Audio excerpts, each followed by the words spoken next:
Well, we have been talking about bringing up boys, the subject for my new book. Been talking about how they are unique, how they think, how to raise them properly, and how to make the most of their masculinity, how to help boys know that they are men or can become men. And it's a very important subject and one that I really enjoyed talking about. I loved writing this book, but it's also a fun topic to deal with. Now, what I want to do today is talk about the adolescent experience and how it relates, especially to their fathers. We'll start there and then go on from that point to talk about the relationship with their mothers. When I was 17 years of age, my father bought a new car. It's a big deal in our family. It's a big deal in our little town. Bought a 1953 Ford. It was beautiful. It was blue-green. I loved that car. And my dad allowed me to drive it one day, which was a mistake. I was 17 years old, hadn't been driving very long, and it was lunchtime, and I asked him if I could take it to go get something to eat, and he said yes, so I took off. And I went to eat, and when I was coming back, I noticed that my fellow students were on the street. You know, it was lunchtime, and so there were a lot of kids out there, and this gave me a great opportunity to show off.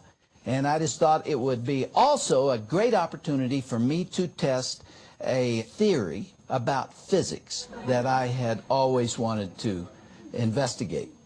See, I had seen a guy named Joey Chitwood at the state fair. Joey was the Evel Knievel of that day. And he was flying through the air with his cars, and that seemed like a pretty neat thing to me. And I figured that I might get that car off the ground, too, if I did it right.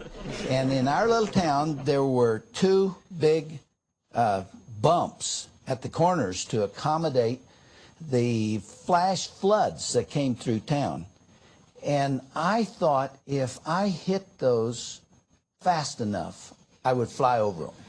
It made sense. Joey did it. Why couldn't I do it? And so I backed up about 3 blocks. And I mean, these things were about 3 feet deep. They were big bumps on both sides. And so I got going about 60 miles an hour. And I hit that first bump. And I'm telling you, my head went into the headboard.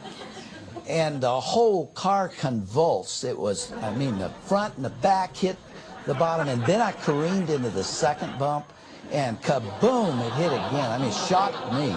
I had no idea that was going to happen. The whole car shuddered, and my Texas friends were awestruck. That was about the neatest thing they ever saw. They said, "Look at that. He got R under his tires." Well, I really didn't get a lot of R under my tires, but I sure shook up that car and shook myself up pretty good. And I went on home. I left the car in the driveway and didn't say anything, obviously. Didn't tell my dad about this. About, I suppose 2 weeks later, my dad came to me. And he said, Bo, which is what he called me when he was pretty serious. He says, Bo, I just took the car in, had it checked, had it serviced, and all 4 shocks are blown. He said, these things are shredded. And he says, you know, it's a new car, and shocks usually wear out a little bit at a time. They're all gone. They're just absolutely shredded. Do you have any idea how this might have happened? The only thing that saved me was that for a split second, I couldn't remember having done that. I mean, he would have killed me. He would have absolutely killed me. So I said no. And he accepted that. And then about 2 weeks later, I got in the car and I was driving off. And I went a short distance, and the steering post broke off. And the steering wheel had no relationship to the wheels at all.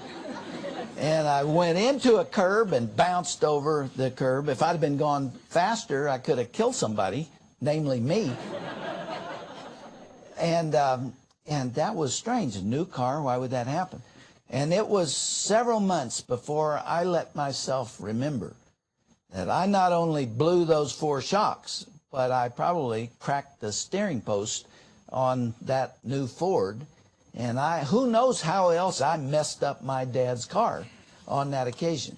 Now, by the time I figured out that I had done it, the statute of limitations had run on the crime, and I didn't see any reason to bring it up again. And my dad never asked me again. And he went to his grave not knowing that I had destroyed his new car. So, Dad, if you're up there,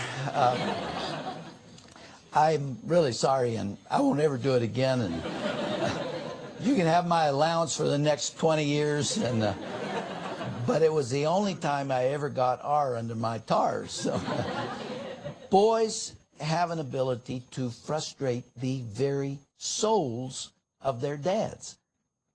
And yet, never has it been more clear than it is right now that fathers, and if not fathers, a father substitute, are absolutely critical to the health and well-being and the development of boys. Yes, they frustrate us. You know, they lose our cameras, they drop our binoculars, they mess up our workbenches, and they frustrate us in a lot of ways, but they are critically important. Now, in the 1950s, it was believed that poverty caused juvenile delinquency, gang behavior, young violence, and other things. It was thought that that came from poverty. That is now discredited. That's no longer believed. It's now realized that the primary problem with juvenile delinquency, and I used to serve on a commission on juvenile delinquency at the request of President Reagan. So I've spent a lot of time studying this. It is now known that juvenile delinquency and all of the violence and gang behavior and everything else is caused primarily by the absence of fathers. And in this culture today, that is the case. That's what's happening. Now, why are fathers so important? The reason is because of male role modeling, obviously. A woman cannot teach a boy what it means to be a man. A man has to do that job, one who is committed to that lad, to that boy. He needs to teach him character. He needs to teach him how to work. He needs to teach him how to live an honest life, to be a man of his own word. And needs to teach him self-discipline. Those things are best taught by a man in a relationship with his son. There are 4 things that a father needs to teach his son about the future responsibility he will hold as an adult, particularly if he is in a family situation. All 4 of these are controversial. All 4 of them are under attack. There's been great consternation over these 4 principles, these 4 understandings, and yet all 4 of them are linked to Scripture. You can find every one of them in Scripture. And the first is that a boy needs to understand that he is to be the provider for his family. Now, that does not mean that his wife may not work. She may make more than he.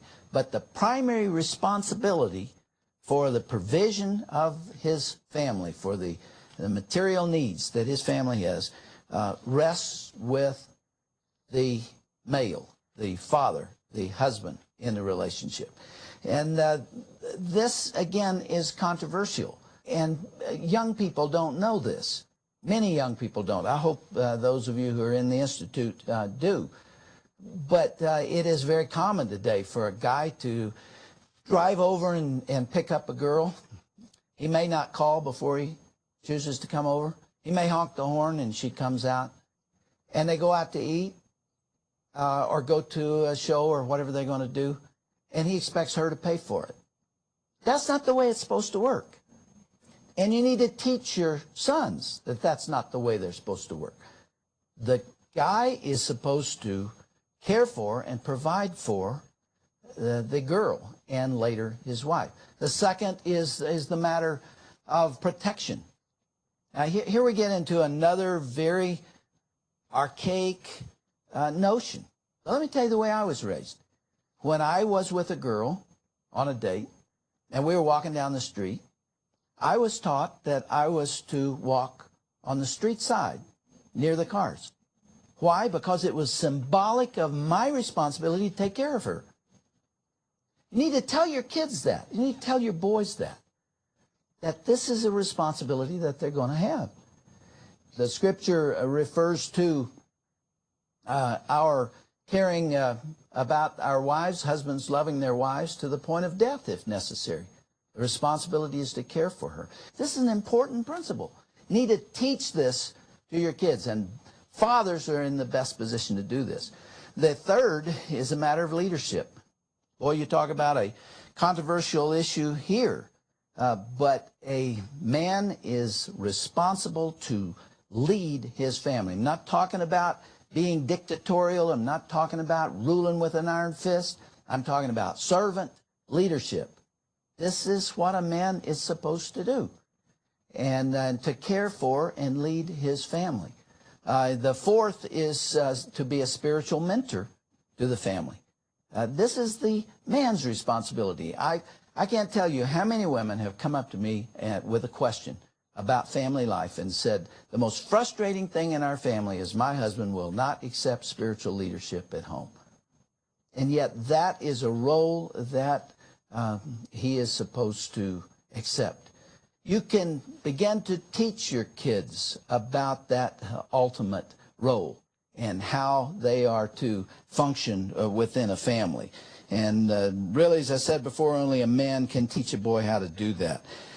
There is a very, very important point here that I hope I can get across, because this is fairly new information that's being discussed in the child development clinics and in the universities throughout the country and around the world.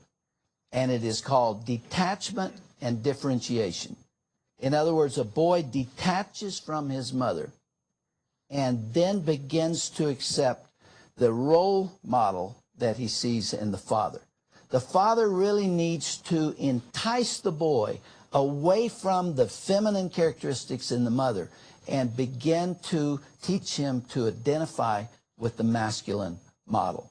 Now, folks, listen to me. It is now believed that homosexuality is very typically rooted in the failure to accomplish that differentiation. And when you see individuals who are very, very feminine, and you go back and you look at the early child development characteristics, you will see a failure to make that change. I've been very blessed from the early days with a memory of my childhood. I don't know how to explain that, except that I have many memories from the second year and hundreds of memories from the third year and fourth year and so on. And I can tell you all kinds of stories of things that took place at 2 and 3 and 4. Our daughter is the same way. She has that same kind of memory. And would you believe that I recall that change taking place? Now, I couldn't have used these words, and I didn't understand it, but I knew that I was pulling back from my mother and toward my father between 2 and 3 years of age. And I was born cesarean section, 1936, and my mother was not able to have any more children because in those days they thought you could die if you have more than one child by cesarean section. So I was an only child, and I was the whole world to my mother. She didn't even want children before I was born, and once I was born, I became the centerpiece of her life. And at 2 to 3 years of age, I became aware that she was smothering me a little bit too much. Can you believe that? I recall that. And one day she had her arms around me and she was kissing me. And I said to her, "I think that's silly." And my mother was a very bright lady, and she got it. She instantly said, "So do I." And she backed off. But what was happening was that I was moving away from my mother and toward my dad. And then my dad and I bonded in a very different way. That's why fathers need to be there. When they're not there, when they're rejecting, when they're harsh, when they're completely absent, when they work too hard, when they're not part of the scene, it is very typical during that time for boys to get confused about that role. And some of them almost consciously choose to stay within the safety of that feminine relationship instead of doing the hard work of changing and moving in the direction of a masculine role model. Many men today do not know what it means to be a man. They don't know what masculinity is all about. And the reason they don't is they've never been taught, and they've never seen it. And in our culture in particular, everything masculine is under attack, and there is this assault on masculinity. Many fathers feel that they should not be very physical with their boys because maybe that's the source of homosexuality. And it's not. You need to be physical. Put your arms around them. Tell them that you love them. Tell them you're proud of them. Call them your son. You're my son. And there aren't very many people, only 3 of you or 2 or 1, who can say that. Hug them. I did a radio program a while back with Michael Reagan. Michael Reagan is the adopted son of Ronald Reagan and Jane Wyman. And he has his own radio program now. You've probably heard him. I had an interesting conversation with him. He said his dad, as warm as he is seen to be, was never physical with him and never told him he loved him and certainly never hugged him. And later when the president came down with Alzheimer's, Michael would go out to see his dad, and he was determined, I am going to hug that man if for the first time in my life. And so every time he would go see Ronald Reagan, he would hug him. And now when he goes out there to California and he stands in the doorway, the president looks up and he doesn't recognize Michael. But he says, I know you. You're the guy who hugs me. And there is a warmth in their relationship now that was never there before. Fathers, you are in a very critical role during that period between 18 months and 5 years. It will be important later. It will be important in the adolescent years, as we talked about just a minute ago. But especially in that 4-year window, you really do need to be on the scene. Now, let's go back to what I was talking about before with regard to the relationship between a newborn and the mother. That bonding that takes place, that sealing of the relationship is also extremely important to the future mental health of that child. That 18 months that represents the first 1.5 years of life is extremely necessary for the mother and the son to bond together. And what my great concern is at this time is that we're letting that period of time get away from us. There are 6 million children at this time that are toddlers or infants that are in daycare almost from birth. And there are 13 million kids that are in daycare in the preschool years. I know some women have to put their kids in daycare. I know some of them have to get back to work. I know there are single mothers out there. They have no choice, and we have to be very compassionate to those folks, and we have to do what we can to put an arm around them. But it is dangerous to do that. And the research is now making that very clear. There is an instrument of the federal government called Child Health and Human Development that has been doing a longitudinal study for a number of years now on the consequences of early child care placement. The results have just been released, and it is very, very interesting and somewhat discouraging. 1,100 kids in 10 premier child development clinics And they followed them at 6 months, 12 months, 18 months, 24 months, and 36 months, and then followed them longitudinally. And what they've found is that those kids that are put in child care centers from very, very early, and especially those that stay long hours there, have a damaged relationship between the child and the mother. And at 5 years of age in kindergarten, they're 3 times more likely to have behavioral problems, to be in conflict, to be discipline problems, to fight, to bully, and to not be cooperative and not be compliant. And it is related to the interference with that early bonding experience. And that is only one of the findings that have come out of this situation. Now, a lot of mothers know that this is a problem. I've seen a lot of mothers cry who are at work, and they know that once that baby has been born, they're going to have to be back at work in 6 weeks, and they have to let those babies go. They're not going to be there when the first word is spoken or when the first step is taken. But they don't feel they have any choice. 70% of American women, of those in that age group, in the preschool age group, would rather stay home. But they're not able to do so for financial reasons. And our federal government looks at that. Great idea. Why don't we give more money for child care? We'll make more child care centers. Well, that's not the point. What you need to do is let the women and the husbands and wives keep their own money so that more of them can do what they want to do, which is stay home and take care of their own children. And boys especially are in need of stability at that time. Now, let me address something that is related to this that really does concern me. If you were to come up to me and ask, what is the greatest source of difficulty? What is the most common cause of divorce? Why is the American family not making it? And why are boys, especially, going through such a time of difficulty? And there's one answer to it. It has to do with what I call routine panic.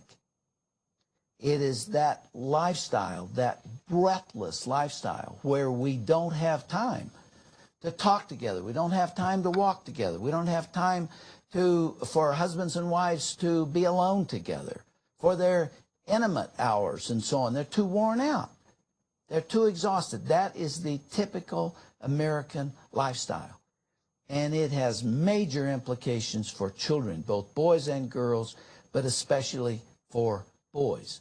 I read the other day about a French naturalist by the name of Henry Fabre, Dr. Fabre. And he studied processional caterpillars. Processional caterpillars are those that follow the caterpillars in front of them. You could see a whole line of them there. And they're programmed to do that. He put them in a large flower pot and put them inside the inner edge. And they began following one another round and round and round. And they continued for at least 2 days and into the third. And it's obvious that they needed food, and it's obvious that they were fatigued. And yet they continued to follow one another. And finally, he put some pine needles in the center of that pot, which is the food that they typically eat. But none of them would go over and eat it. And they followed one another around that flower pot until they all died of exhaustion and malnutrition. In some ways, that is typical, I think, of the American family. We're following one another faster and faster and faster. If you take this book that I've written, Bringing Up Boys, and all of the problems that I discussed in here, most of them are linked to that lifestyle. Most of them come out of the fact that we're too tired. We're not there when they get home at night. 59% of kids come home to an empty house. Girls cope with that a whole lot better than boys. Boys, by their very nature, do not do well when they are not properly supervised. And yet this is the way it is. A book came out last year by the name of Bowling Alone. It's a tremendous book. It's written by Dr. Robert Putnam, who is a professor at Harvard University. And his thesis is that Americans no longer have the community that they used to have. You know, I remember when I was a kid, we would hear a knock at the front door, at the screen, if you will, and somebody would say, "Anybody home?" And my mom would come running and she'd say, "Come on in," and they would come in. These weren't people we had an appointment with. They were friends that had come over. And they'd come over and they'd sit in the living room, and Mom would go put some coffee in the coffee pot and bring it and serve it. She usually had some apple pie and some banana cream pie or something to serve to them. And we would sit and talk. And there was a sense of community. There was a sense of oneness. And that doesn't happen now. You got to make an appointment. You got to get on somebody's calendar. You got to put it 3 weeks in advance and then change it 4 times. You know, because you don't drop in on anybody now. We don't have time to see each other. You would just probably be frustrated. You had planned to get 7 things done on your to-do list today, and here they are at the door. And in the absence of that, community has broken down. Well, Dr. Putnam has said that this has become a serious problem in American life. We are less involved in JCs, in Kiwanis, in Elks, in PTA, in the Republican Party, in the Democratic Party. Wouldn't even vote. Arizona, last election, only 31% of the people voted. 31%, 69% stayed home. California, 39% voted. Hawaii was 40%. Washington State was 41%. People don't even bother to vote. They don't do anything together anymore. And as a result, community has broken down. The theme of the book, the title of the book, is Bowling Alone, because he said, and he interviewed 500,000 people to come up with these findings. He said, we don't even bowl together anymore. Just as many people are bowling now as were 10 or 20 or 30 years ago. But we don't bowl in leagues because we're not in association with each other. We're isolated, we're exhausted, we're alone. And now what's happening in the church? More and more people are watching the electronic church. They're not even coming together to commune together, and that is what has happened. Well, this relates very much to boys and how they function, because you get a chaotic lifestyle where there's no time and everybody is going in opposite directions. Boys don't do well under those circumstances. There's another study that was done called the National Longitudinal Study of Adolescent Health. This is another very, very important long-term study that's been done to see what the effects are of this kind of lifestyle. And what they looked at were violence, juvenile delinquency of all sorts, suicide, conflict in school, academic difficulties. Here are these problems that you see with young people that are on the increase. And then they tried to relate that to the characteristics of family life that they were observing in 11,000 families that they studied. And do you know what came out of that? This just fascinates me. Do you know how to prevent a lot of these problems? You know what was number one in the outcome as to how to prevent adolescent difficulties? It was simply to be together as husband and wife, husband or wife, with your kids 4 times a day. In the morning, after school, at dinner time, and at bedtime. Just be in the vicinity those 4 times per day. And the incidence of adolescent rebellion dropped dramatically just from that difference.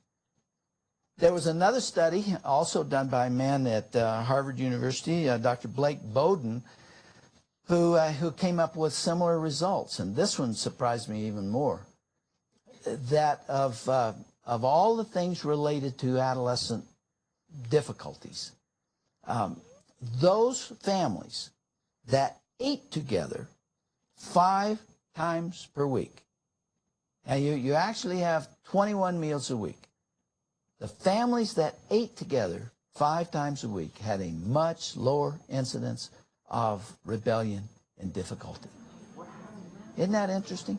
And it didn't have to be a candlelight dinner. It could be McDonald's. It could be pizza.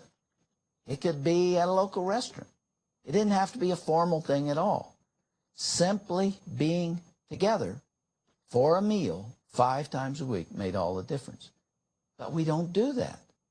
We eat in our cars. We eat at work.